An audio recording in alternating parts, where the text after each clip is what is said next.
I've always been drawn to forgotten places, those little pockets of wilderness right on the edge of the city that everyone else overlooks. My vlog, Urban Wilds, is all about exploring these spots. There's this one area, a lesser known, overgrown section of Griffith Park in Los Angeles, way off the main tourist trails that I'd been meaning to film for a while. It's got a bit of a reputation, you know?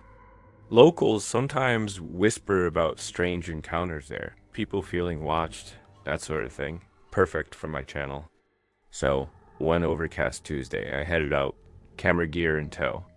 I found this old, abandoned bridle path, probably hadn't been used in decades. Trees pressed in close, sunlight barely filtering through. It was quiet, almost too quiet. I spent a good 3 hours out there, filming different segments, talking to the camera about the history of the trail, the flora, the fauna I wasn't seeing. The whole time, I felt completely alone, didn't see another soul, or so I thought. That night, I was back in my apartment, starting to go through the footage. Standard stuff at first. Me rambling, shots of trees, a squirrel. Then, in one clip, as I was panning across a particularly dense thicket, I saw it. Way in the background, almost lost in the shadows between two large oak trees, was a figure. Tall, thin, dressed in dark clothing, standing perfectly still. My blood ran cold. I hadn't seen anyone. I zoomed in. The resolution wasn't great that far out, but it was undeniably a human shape, just standing there, watching me. I told myself it was probably another hiker, way off in the distance, someone I just hadn't noticed. Or maybe a trick of the light, shadows playing games, pareidolia, right? Your brain seeing faces or figures where there are none. But then I started going through the other clips from that day. From different parts of that abandoned trail, filmed at different times, and there it was again. In a shot looking down a long, straight stretch of path, the figure was there. At the very end, a tiny, dark speck. In another clip, where I was examining some strange fungus on a fallen log, it was visible for a split second, partially obscured by a large fern, further up the hillside to my left. It was like it had moved silently, keeping its distance, but always there, always in the background, always watching. The more footage I reviewed, the more instances I found. Sometimes it was just a fleeting glimpse, a dark shape that could have been anything. Other times, it was more clearly a human form, always still, always in shadow, always just far enough away to be indistinct. It was like playing a terrifying game of Where's Waldo? But Waldo was some creepy stalker in the woods. My initial rationalizations started to crumble. This wasn't just one coincidental hiker. This wasn't just a trick of the light. This felt like I had been systematically, silently followed, observed by someone who was an expert at not being seen directly. Who was it? Someone living rough in that part of the park. Griffith Park is huge, wild in places. People do disappear in there, or choose to live off-grid. Or was it someone with a more sinister purpose? That area had whispers about drug deals going down in the more remote sections, or people using it for other, less savory activities. Had I stumbled too close to something I wasn't supposed to see, and they were just keeping an eye on the guy with the camera? I never used that footage for my vlog. I couldn't. Every time I tried to edit it, I'd see that figure, and that cold dread would wash over me again. I showed a couple of my friends, the ones who sometimes came on shoots with me. They were divided. One said it was probably just shadows and my imagination running wild after hearing the local stories.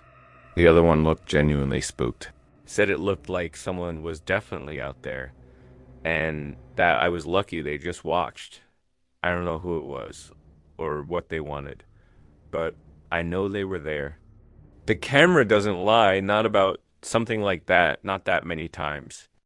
I haven't been back to that abandoned trail, and I'm a lot more careful now when I'm filming in forgotten places, because sometimes you're not as alone as you think. And sometimes the creepiest things are the ones you only discover later. In the safety of your own home, when you realize just how close you came to an encounter you never even knew was happening. It makes you wonder what else the camera sees that your eyes miss.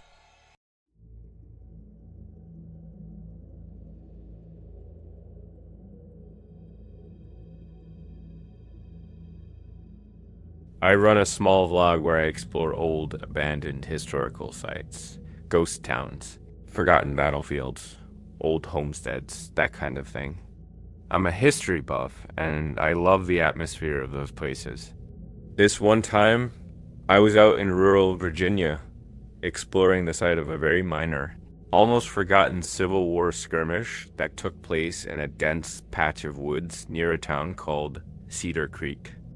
There wasn't much left, just some overgrown earthworks, a few scattered, half-buried foundation stones from an old field hospital, and a general feeling of melancholy. The local historical society had a few vague, almost legendary accounts of the area being unsettled, with people reporting strange feelings or hearing faint sounds if they visited at dusk. The usual old battlefield atmosphere. I was filming around midday, bright sunshine, nothing overtly spooky. I was walking through the woods, talking to my camera about the history of the skirmish, pointing out the faint traces of the old earthworks. I didn't see or hear anything out of the ordinary. Felt completely alone, just me and the ghosts of history, so to speak. It was when I got back to my motel that night and started reviewing the footage that I saw him. Or in one segment, as I was panning my camera across a particularly dense section of trees near a small, crumbling stone wall, there was a figure, just for a split second, tall, dressed in what looked like dark, old-fashioned clothing, almost like a long coat or duster, standing very still beside a large oak tree. Then as the camera continued to pan, he was gone. My first thought was, must have been another visitor, maybe a historical reenactor, though I didn't see anyone. But the way he was dressed, it didn't look like modern clothing. I went back, replayed that section frame by frame. The figure was there, partially obscured by leaves, but definitely a human shape. The old-fashioned clothing could have just been dark, practical outdoor gear, I reasoned. Still, it was odd I hadn't noticed him at the time. Then I started looking through all the footage from that day meticulously, and I found him again and again. In different clips from different parts of the site, filmed at different times. Never close, never clear. Always in the background, partially hidden by trees or ruins. Always standing still, always seeming to be watching me. In one shot, where I was examining an old, rusted cannonball I'd found, he was a distant, dark shape near the edge of the woods. In another, as I was walking along what used to be an old trench line, he was visible for a fraction of a second behind a cluster of fallen trees. It was like he was shadowing me, always keeping just out of direct sight, but always there. The really unsettling part was in each clip he seemed to be in a slightly different spot. Or the background details around him were subtly different, even if the clips were supposedly from the same general area filmed minutes apart. It was as if he was deliberately repositioning himself, or as if the footage itself was subtly shifting. Or maybe, and this was the thought that really started to creep me out, maybe my memory of where I was and what I was filming wasn't as accurate as I thought. And he was the constant, and I was the one moving around his fixed points of observation. Was this the unsettled feeling people talked about? Was this the source of the faint sounds? Or was this something much more tangible, much more current? Could it be someone living rough in those woods? A recluse who didn't appreciate visitors with cameras? Or, given the historical nature of the site, could it be someone illegally digging for relics? A pot hunter who was keeping a wary eye on me? That would explain the desire to remain unseen, the dark clothing. The old-fashioned look could just be my mind playing tricks, influenced by the setting. The offense was the constant, unnerving surveillance. It made my skin crawl to think I'd spent hours out there, thinking I was alone while this silent figure was always nearby, watching my every move. I showed the compiled clips to a couple of friends who are also into history and urban exploration. One of them, a hardcore skeptic, said, "Dude, it's probably just the same local guy who likes to walk his dog out there, and you just happen to catch him in the background a few times. Or it's shadows and wishful thinking because you wanted to be something spooky for your vlog." The other friend, who's more into the paranormal, was convinced it was the ghost of a soldier. I don't know what it was. I lean towards a very real, very human explanation. A relic hunter, a hermit, someone who had a reason to be there and a reason not to be seen. The way he appeared in different spots in the footage, always in the background, always still, it felt like someone who knew those woods intimately, someone who knew how to use them for cover. I never used that footage for Forgotten Footprints. It felt wrong, too personal, too unsettling. I didn't go back to that particular skirmish site either. Some historical sites, I guess, aren't as forgotten as you think. And sometimes the audience for your explorations isn't just online. Sometimes they're right there with you, silent, unseen, and watching from the shadows of the past. Or perhaps the shadows of a very real and present danger. And the creepiest part is never knowing which it is and why they were watching you.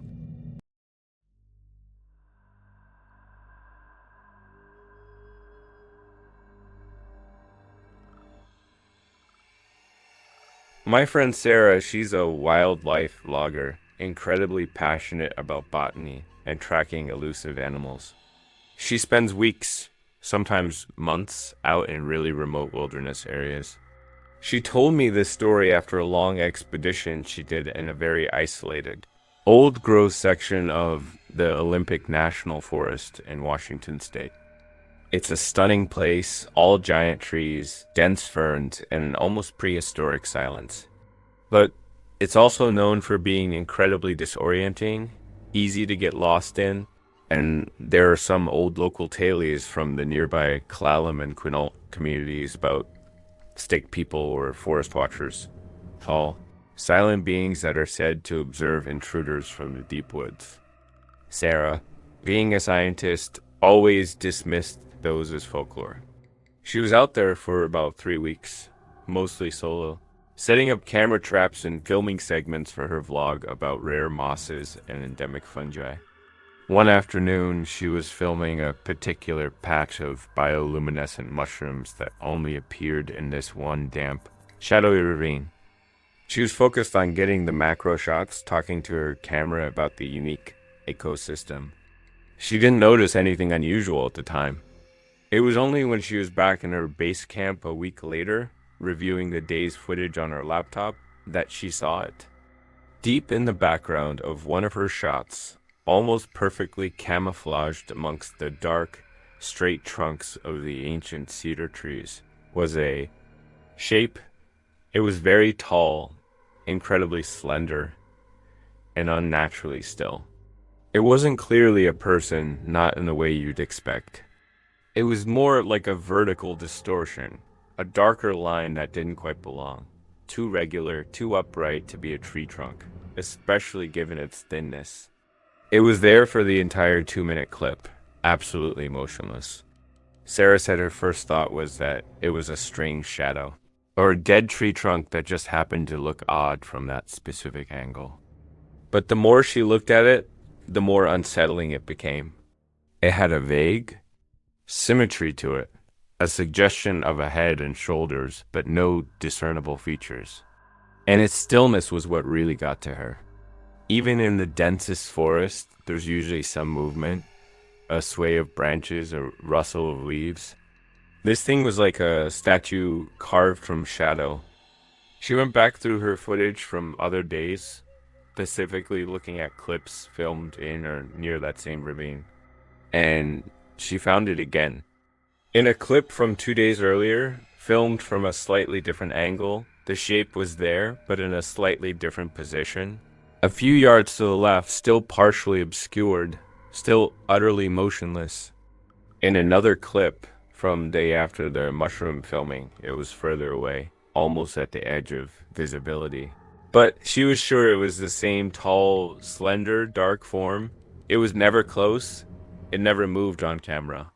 But its position changed between filming sessions over days.